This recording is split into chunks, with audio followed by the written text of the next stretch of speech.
Welcome to Weekly China Recap. I'm Xing Zheming. This week, we return to a story we first covered in Episode 3, the escalating trade tensions between China and the European Union over medical devices, and the geopolitical ripples it's beginning to create. Let's start with the big move. On July the 6th, China's Ministry of Finance officially announced new procurement rules targeting medical devices from the European Union. Under the new guidelines, Chinese government procurement projects worth more than 45 million yuan, that's roughly $6 million, will exclude EU companies from participating, unless those companies are based and operating inside China.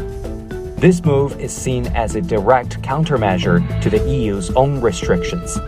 Just weeks earlier, Brussels has activated its international procurement instrument for the first time, barring Chinese firms from bidding on large public tenders for medical equipment across the EU.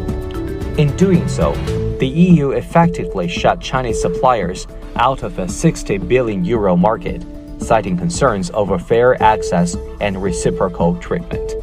Beijing's response? A carefully calibrated but unmistakably firm act of retaliation. While EU firms operating within China are still allowed to participate, any imported EU-made medical devices are now restricted under the procurement system.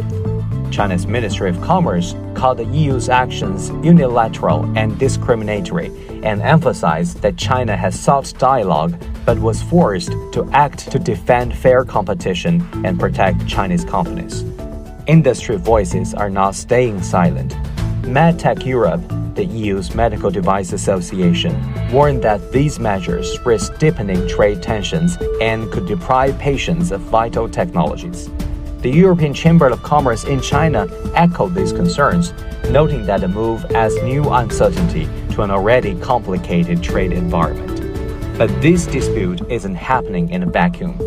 It comes at a sensitive time for China-EU relations. This year marks the 50th anniversary of diplomatic ties between the two sides, a moment that should be celebratory, but is instead marked by growing strain. That's why the recent European visit by China's Foreign Minister Wang Yi was so closely watched. In the span of just a few days, Wang met with top officials from the EU, Germany, Belgium, and France, signaling Beijing's desire to stabilize and recalibrate this critical relationship.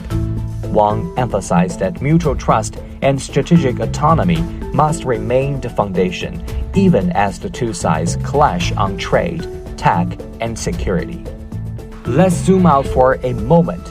China and the EU together account for over one-third of global GDP.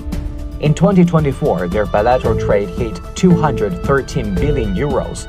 But behind those numbers are deep structural challenges: market access, state subsidies, industrial policy that neither side can ignore any longer. The medical device dispute is just one battleground in a much broader contest over rules, reciprocity, and resilience in a shifting global economy.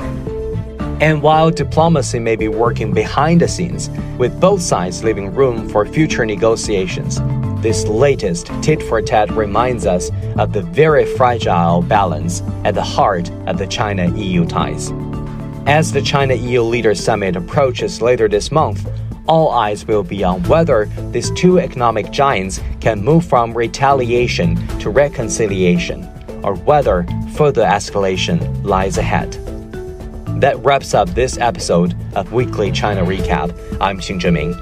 If you found today's show insightful, feel free to share and subscribe.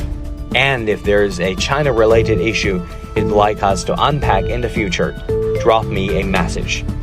Until next time, stay sharp and stay engaged. Goodbye.